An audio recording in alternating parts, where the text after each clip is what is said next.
ഞാൻ സക്കീർ ഹുസൈൻ, KSEBയിലെ ഡാം സുരക്ഷാ വിഭാഗത്തിലെ മുൻ എക്സിക്യൂട്ടീവ് എഞ്ചിനീയറാണ്. സക്കീർ സ്റ്റോറീസ് എന്ന എൻ്റെ യൂട്യൂബ് ചാനലിലേക്ക് സ്വാഗതം. ഈ വർഷത്തെ തെക്കു പടിഞ്ഞാറൻ കാലവർഷം പതിവിലും നേരത്തെ എത്തിയിരുന്നു.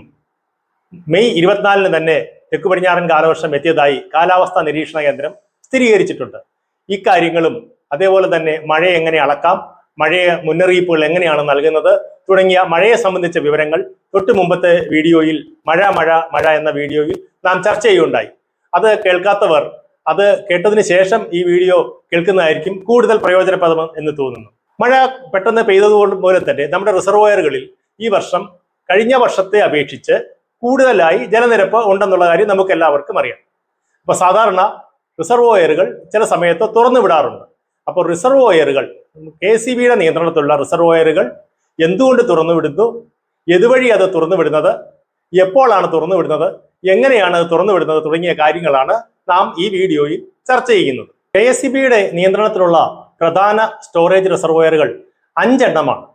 നിരവധി ഡാമുകൾ ഉണ്ടെങ്കിലും പ്രധാന റിസർവോയറുകൾ 5 എണ്ണമാണ്. ഇടുക്കി, ഇടമലയാർ, കക്കി, ബാണാസുര സാഗർ, ഷോളയാർ എന്നിവയാണവ. നീരൊഴുക്കിന്റെ പ്രാധാന്യം കണക്കിലെടുത്തുകൊണ്ട് നമുക്ക് കുറ്റ്യാടിയെ കൂടി ഇതിന്റെ കൂട്ടത്തിൽ ഉൾപ്പെടുത്താം. ഈ സൂചിപ്പിച്ച 5 റിസർവോയറുകൾ 5 നദീതടങ്ങളെ കേന്ദ്രീകരിച്ചിട്ടാണ് ഉള്ളത്. പെരിയാർ നദീതടം, പമ്പ നദീതടം, ചാലക്കുടി പുഴ നദീതടം, കുറ്റ്യാടി നദീതടം, ബാണാസുര സാഗർ, കിഴക്കോട്ടൊഴുകുന്ന കബനി നദീതടം.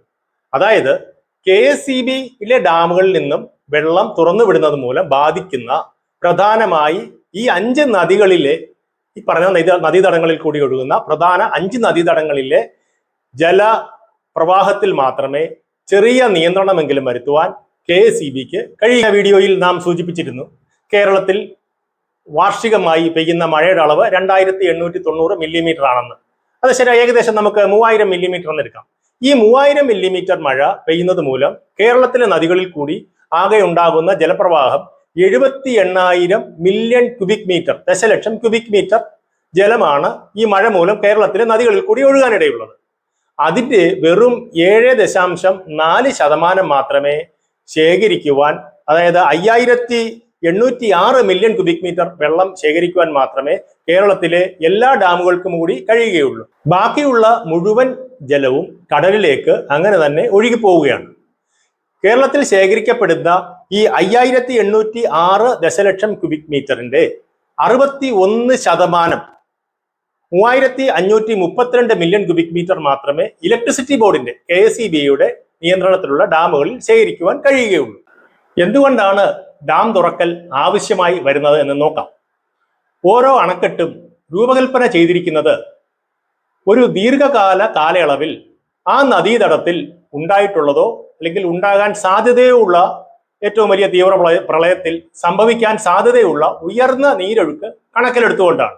ഇതിന് മുകളിലുള്ള ഒരു മഴ വരികയും അതിനനുസരിച്ച് നീരൊഴുക്ക് അപ്രതീക്ഷിതമായി വരികയും ചെയ്താൽ ഡാമുകൾ വെള്ളം ഒരുപക്ഷെ ഈ ഡാമിന്റെ പുറത്തുകൂടി തന്നെ ഒഴുകി ഡാമിന് ബലക്ഷയം സംഭവിക്കാം.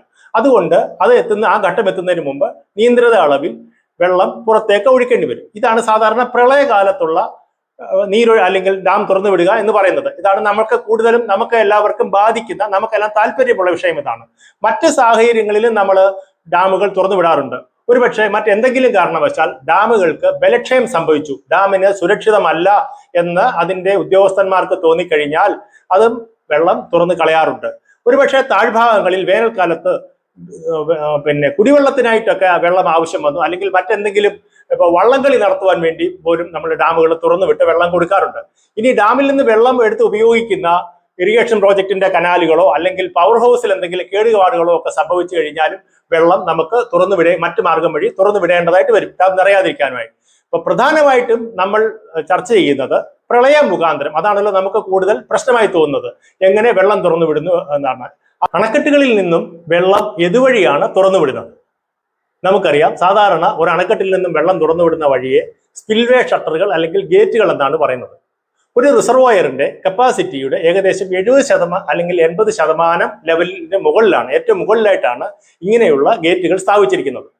കേരളത്തിൽ മാത്രമല്ല, ലോകത്താകമാനം ഡാം ഡിസൈൻ ചെയ്യുന്നത് ഇങ്ങനെയാണ്. അപ്പോൾ ഈ പറഞ്ഞ ഗേറ്റിന്റെ ആ ലെവലിൽ എത്തിക്കഴിഞ്ഞാൽ ഏകദേശം 70-75 അല്ലെങ്കിൽ 80% ഏത് അളവിലാണോ നമ്മൾ ഡിസൈൻ ചെയ്തിരിക്കുന്നത് അത്രയും വെള്ളം എത്തിക്കഴിഞ്ഞാൽ മാത്രമേ നമുക്ക് ആ ഡാമിൽ നിന്നും വെള്ളം പുറത്തേക്ക് ഒഴുക്കിക്കളയുവാൻ സാധിക്കുകയുള്ളൂ. ഒരു റിസർവോയറിൽ ചിലപ്പോൾ ഒന്നിൽ കൂടുതൽ അണക്കെട്ടുകൾ ഉണ്ടായേക്കാം. അങ്ങനെ ഉള്ളപ്പോഴും നമ്മൾ ഒരു ഡാമിൽ മാത്രമേ ഈ വെള്ളം തുറന്നു വിടുവാനുള്ള സംവിധാനം സാധാരണ കൊടുക്കാറുള്ളൂ. ഉദാഹരണമായി നാം ഇടുക്കി പദ്ധതിയുടെ കാര്യം ആലോചിക്കാം. ഇടുക്കി റിസർവോയറിൽ ഇടുക്കി, കുളമാവ്, ചെറുതോണി എന്ന 3 വലിയ ഡാമുകൾ ഉണ്ടെങ്കിലും ചെറുതോണിയിൽ മാത്രമേ വെള്ളം പുറത്തേക്ക് ഒഴുക്കിക്കളയത്തക്ക രീതിയിലുള്ള സംവിധാനമായ ഗേറ്റുകൾ കൊടുത്തിട്ടുള്ളൂ. KSEBയുടെ അധീനതയിൽ ചെറുതും വലുതുമായ ഏകദേശം 62ഓളം ഡാമുകൾ ഉണ്ടെങ്കിലും പ്രധാനപ്പെട്ട 16 ഡാമുകളിൽ മാത്രമേ ഇങ്ങനെ വെള്ളം പുറത്തേക്ക് ഒഴുക്കിക്കളയുന്ന സംവിധാനമായ ഗേറ്റുകൾ കൊടുത്തിട്ടുള്ളൂ. ബാക്കി ഡാമുകളൊക്കെ ചെറിയ ഡാമുകളോ ഓഗ്മെന്റേഷൻ ഡാമുകളോ അല്ലെങ്കിൽ ചെറിയ തടയണകളോ ഒക്കെയാണ്.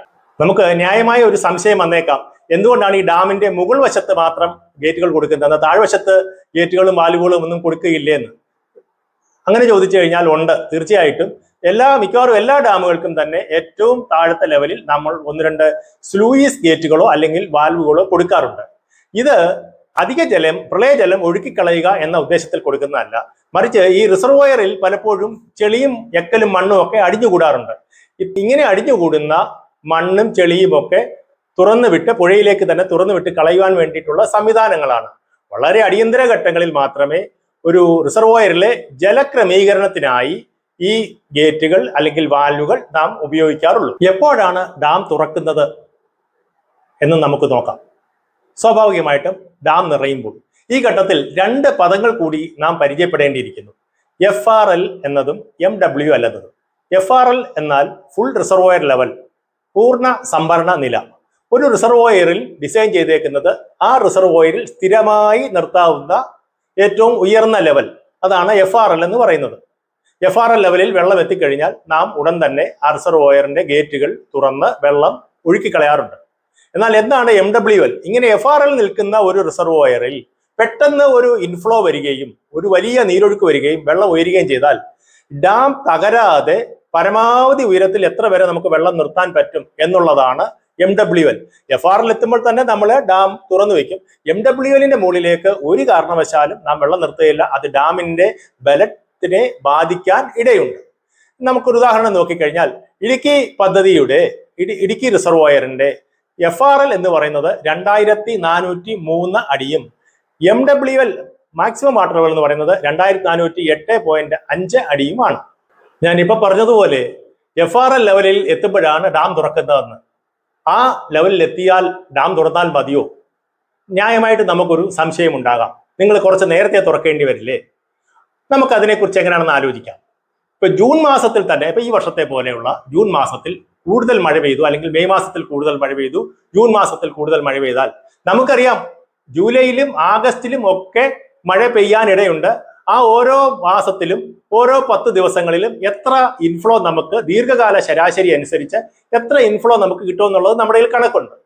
അപ്പൊ അതുകൊണ്ട് ആ ഇൻഫ്ലോ, വരാനിരിക്കുന്ന ഇൻഫ്ലോയെ കൂടി നീരൊഴുക്കിനെ കൂടി ഉൾക്കൊള്ളത്തക്ക വിധത്തിൽ നമ്മൾ ജൂൺ മാസത്തിലും ജൂലൈയിലും ഒക്കെ വെള്ളത്തിന്റെ നിരപ്പ് താഴ്ത്തിയിടാറുണ്ട്. ഇതിന് റൂൾ കർവുകൾ എന്നാണ് പറയുന്നത്. അപ്പോൾ ഈ റൂൾ നിരപ്പിൽ ഓരോ 10 ദിവസത്തേക്കും ഓരോ പ്രത്യേകിച്ച് നിശ്ചയിക്കപ്പെട്ട ഒരു നിരപ്പുണ്ട്. ജൂൺ 1 മുതൽ 10 വരെ, 10 മുതൽ 20 വരെ ഇന്ന നിരപ്പ് എന്ന് നിശ്ചയിക്കപ്പെട്ടിട്ടുണ്ട്. അത് കണക്കാക്കിയിരിക്കുന്നത് തന്നെ വരും മാസങ്ങളിൽ തെക്കു പടിഞ്ഞാറൻ മൺസൂൺ കാലം ആയാലും ശരി, വടക്ക് കിഴക്കൻ മൺസൂൺ കാലമായാലും ശരി, ആ സമയത്ത് ലഭിക്കാനിടയുള്ള മഴയെ കൂടി അല്ലെങ്കിൽ ഇൻഫ്ലോയെ കൂടി ഉൾക്കൊള്ളത്തക്ക രീതിയിലാണ് ഈ ലെവലുകൾ താഴ്ത്തി നിശ്ചയിച്ചിരിക്കുന്നത്. ഈ റൂൾ ലെവലുകൾ അടിസ്ഥാനമാക്കിയിട്ടാണ് കേരളത്തിലെ KSEBയുടെ നിയന്ത്രണത്തിലുള്ള പ്രധാന ഡാമുകളെല്ലാം ഓപ്പറേറ്റ് ചെയ്തിരിക്കുന്നത്. ഇത് കേന്ദ്ര ജല കമ്മീഷൻ അംഗീകരിച്ച ലെവലുകളാണ്. സംസ്ഥാന ഗവൺമെന്റും കേന്ദ്ര ജല കമ്മീഷനും ഒക്കെ അംഗീകരിച്ച ലെവലുകളാണ്.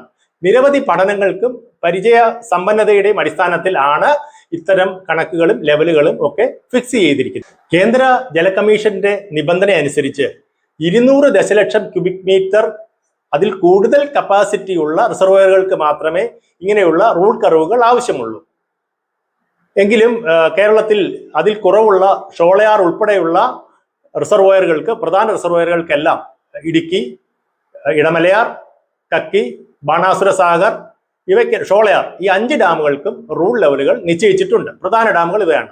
ഇറിഗേഷൻ ഡിപ്പാർട്ട്മെന്റിന്റെ നിയന്ത്രണത്തിലുള്ള മലമ്പുഴ അണക്കെട്ടിനും ഇതേപോലെ തന്നെ റൂൾ ലെവലുകൾ നിലവിലുണ്ട്. ചെറിയ ഡാമുകൾക്ക് ഈ റൂൾ ലെവലുകൾ ബാധകമല്ല. അവയ്ക്ക് അവയുടെ FRL തന്നെയാണ് ആ സമയത്തെ റൂൾ ലെവലുകൾ. വലിയ ഡാമുകൾക്ക് ഞാൻ നേരത്തെ പറഞ്ഞതുപോലെ ഈ റൂൾ നിരപ്പുകളെയാണ് നാം ഈ സമയങ്ങളിലെ FRL ആയി കണക്കാക്കുന്നത്. അതനുസരിച്ചിട്ടാണ് മുന്നറിയിപ്പുകളും ഒക്കെ നൽകുന്നത്. ഇങ്ങനെ റൂൾ ലെവൽ നിശ്ചയിക്കപ്പെട്ടതുകൊണ്ട് നമ്മുടെ പ്രധാന ഡാമുകളൊന്നും ഈ തെക്കു പടിഞ്ഞാറൻ കാലവർഷത്തിൽ പൂർണ്ണ ലെവലിൽ അല്ലെങ്കിൽ FRL ലെവലിൽ ഒരിക്കലും നമുക്ക് ഫില്ല് ചെയ്യുവാൻ, വെള്ളം ശേഖരിക്കുവാൻ കഴിയുകയില്ല ഈ നിയമം അനുസരിച്ചിട്ട്. സാധാരണ ഒരു നവംബർ 15 ശേഷം അല്ലെങ്കിൽ നവംബർ 10 ശേഷം കിട്ടുന്ന മഴ കിട്ടിയാൽ മാത്രമേ നമ്മുടെ പ്രധാന ഡാമുകളൊക്കെ പൂർണ്ണ ലെവലിൽ ഇപ്പോഴത്തെ ഇതനുസരിച്ച് ശേഖരിക്കുവാൻ സാധിക്കുകയുള്ളൂ. നമ്മുടെ ഈ പ്രധാന ജലസംഭരണികൾ എങ്ങനെയാണ് തുറക്കുന്നതെന്ന് നമുക്ക് നോക്കാം. അതായത് നാം പറഞ്ഞു, അതിന്റെ റൂൾ ലെവൽ അല്ലെങ്കിൽ FRL എത്തിക്കഴിഞ്ഞാൽ വേണ്ടത്ര മുന്നറിയിപ്പുകൾ നൽകി ജില്ലാ കളക്ടറുടെ അനുവാദം മേടിച്ച് അതിനുള്ള നടപടിക്രമങ്ങൾ മുഴുവൻ പാലിച്ച് ക്രമാനുഗതമായാണ് വെള്ളം തുറന്ന് പുറത്തേക്ക് കളയുന്നത്. പ്രധാന റിസർവോയറുകളൊക്കെ തുറന്നു വിടുന്നതിന് മുമ്പ് 3 ഘട്ട മുന്നറിയിപ്പുകൾ, നീല, ഓറഞ്ച്, ചുവപ്പ് എന്ന് 3 തരം മുന്നറിയിപ്പുകൾ നൽകാറുണ്ട്. ഡാമിന്റെ ചുമതലയുള്ള എക്സിക്യൂട്ടീവ് എഞ്ചിനീയർമാരാണ് ഈ മുന്നറിയിപ്പ് പുറപ്പെടുവിക്കുന്നത്.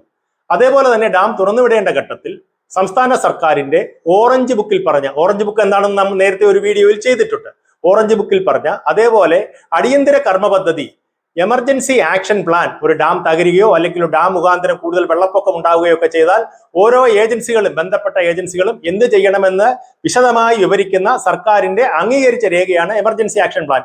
അതിൽ പറഞ്ഞ കാര്യങ്ങൾ കൃത്യമായി പാലിച്ചുകൊണ്ട്, അതേപോലെ തന്നെ ഇതിനായി പറയപ്പെട്ട IS കോഡുകളിൽ പറഞ്ഞ ഗൈഡ് ലൈൻസ് കൃത്യമായും പാലിച്ചുകൊണ്ടാണ് ഡാമുകൾ തുറന്നുവിടുന്നത്.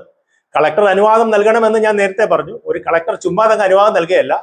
ഇത് ഈ പ്രധാന ഡാമുകൾ തുറക്കുന്നതിന് ഒരു ഹൈ പവർ കമ്മിറ്റി ഉണ്ട് സർക്കാരിന്റെ തലത്തിൽ. നമ്മുടെ വിവിധ ഡിപ്പാർട്ട്മെന്റ് തലവന്മാർ, അഡീഷണൽ ചീഫ് സെക്രട്ടറിമാര്, അതേപോലെ ഈ വെള്ളം ഒഴുകുന്ന നദീതടത്തിലെ ഏതൊക്കെ ജില്ലകളുണ്ടോ ആ ജില്ലയിലെ കളക്ടർമാർ, ദുരന്ത നിവാരണ ഉദ്യോഗസ്ഥർ എല്ലാവരും ഉൾപ്പെടുന്ന ഒരു വളരെ ഉയർന്ന തലത്തിലുള്ള കമ്മിറ്റിയാണ്. അവർ താഴ്ഭാഗത്ത് പെയ്യുന്ന മഴയുടെ അളവും പ്രളയത്തിന്റെ സിറ്റുവേഷനും താഴ്ഭാഗത്തെ മറ്റെന്തെങ്കിലും ഉത്സവങ്ങളോ മറ്റൊക്കെ നടക്കുന്നുണ്ടോ എന്നുള്ളതൊക്കെ പരിശോധിച്ചതിന് ശേഷം ഈ മുഴുവൻ അസസ്മെന്റും ചെയ്ത്, അതേപോലെ തന്നെ വരും കാലാവസ്ഥ മുന്നറിയിപ്പുകൾ എങ്ങനെയാണ്, കൂടുതൽ മഴയ്ക്കാണോ അല്ലെങ്കിൽ മഴ മാറാനാണോ സാധ്യത, ഇത്തരം കാര്യങ്ങളെല്ലാം പരിശോധിച്ചതിന് ശേഷം മാത്രമേ കളക്ടർമാർക്ക് ആ ഫോർമൽ അനുവാദം നൽകുവാനായിട്ടുള്ള അനുവാദം നൽകുകയുള്ളൂ. വീഡിയോയുടെ ലെങ്ത് ഒത്തിരി കൂടുന്നത് കൊണ്ട് ഞാൻ ഈ ഓരോ ഡാമിന്റെയും അലർട്ട് ലെവലുകളെ കുറിച്ചൊന്നും വിശദമായി പറയുന്നില്ല.